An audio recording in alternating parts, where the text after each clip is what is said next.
Hey guys, this is going to be a little bit different. So, for the 50th track, I wanted to show you my process for making these tracks. So we're starting, obviously, as you can see, with pen and paper, or pencil and paper. I always try to get a rough idea of how I want the track to look before I actually make it, so that I don't forget anything. And obviously the track's not going to look exactly like this, because if it did, that'd be a little weird sometimes, because something in my mouth. Because sometimes I add decor, add obstacles, or even change routes because they don't fit the environment. Sorry, I have a Capri Sun, if you heard that. So, think of these maps as more of they're more of guidelines than anything else to keep my head straight while making all this. And so yeah, just doing shading on the loops, but this is the rough guideline map of Victorious, the 50th track.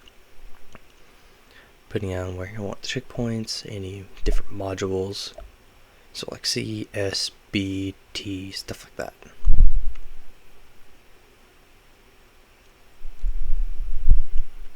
Yeah, so there we go, there's Victorious.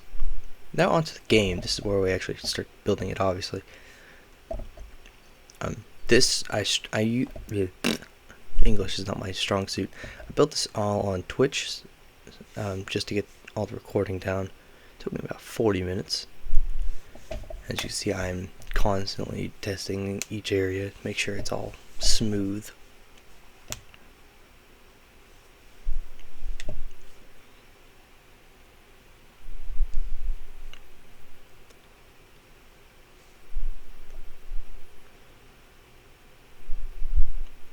So that worked, but I was like, you know what? I want to give it a bigger drop. So, or eventually I'm like, I want to give it a bigger drop. Just had to make sure that people had enough speed.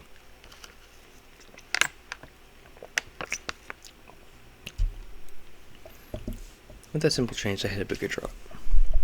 Like a big loop. Obviously with a checkpoint right after it, so nobody can just skip some things. Got our tire from the map, and our split.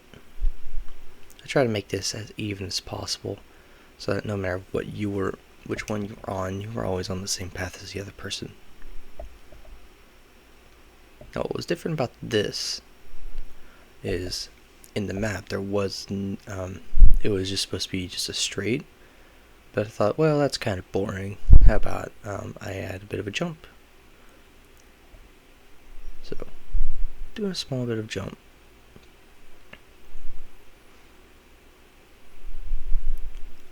Did that so I could easily get to it. Yeah, it worked. Now, originally in the little guideline map, these loops were on the outside, but I changed them to be the inside.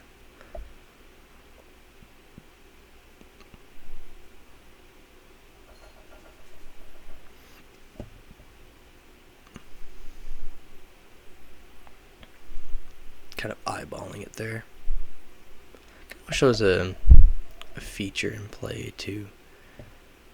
On a split, if you wanted to, you could mirror what you did on one side. Sorry for the yawn.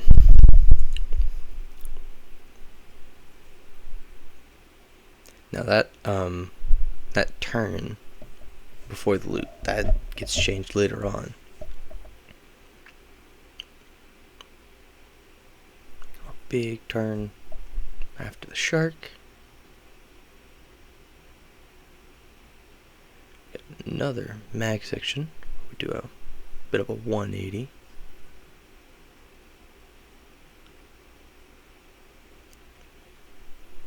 It was kind of a pain to get this to actually work out right.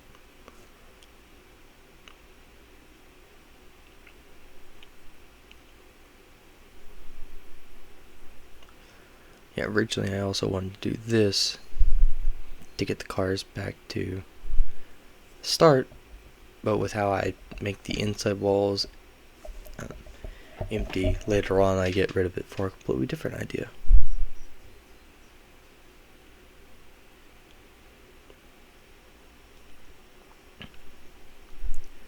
We have our boulders with another boulders. Ooh. And a 180 at the end.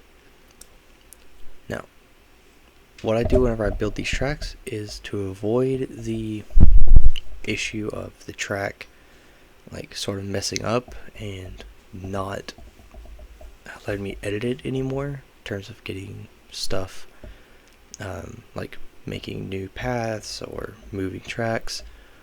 I always just leave that last piece disconnected so that I can always go back, fix things if I don't like it.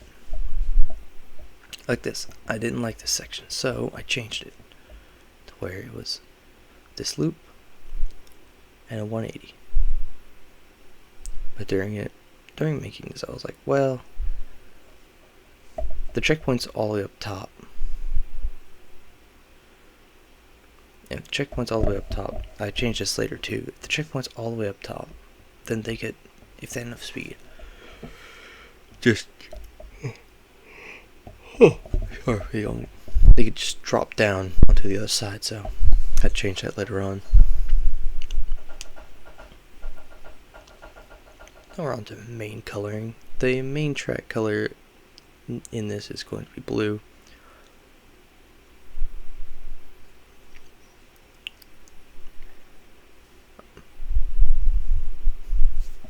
Well, the main track colors, after each jump, you'll start off on orange, which I changed that later on too. You start off on orange, and then you'll be on blue. Then after the other jump, you'll be on red, and then back to orange. With loops being the black color, and the dangerous curves or dangerous spots are being represented by yellow. This is what I was talking about earlier about how I changed this turn from just a simple 270 to kind of a neat little oval. No walls on the shark, so that if you want the boosts, you actually have to be careful not to get pushed off.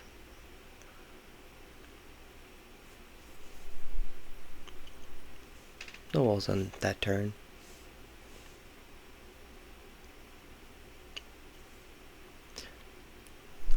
This is where I was like, this could be pain. Also, on some of these last few fan turns, I forgot to change them to yellow, so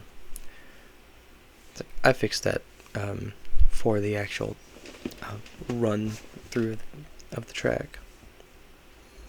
So like that fan turn up there, this one, like I cut the walls off, but I just forgot to change the color. So just oops, I guess. Oops on me.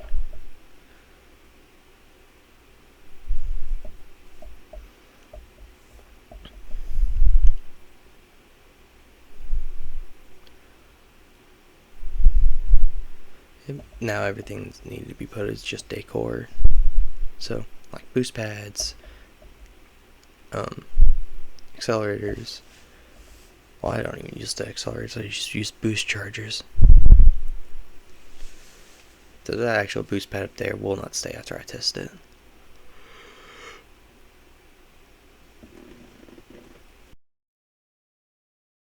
A little bit of boost there.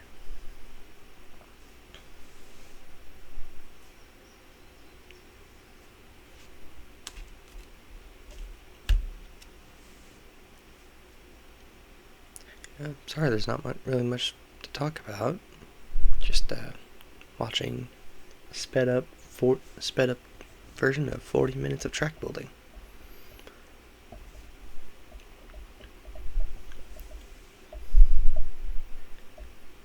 So we're coming up onto the end.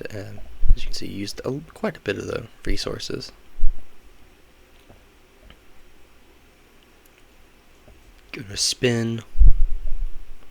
I'm liking it so far, it feels nice. Oh. Just make a note of that little spot, because that boost pad can cause unnecessary crashes.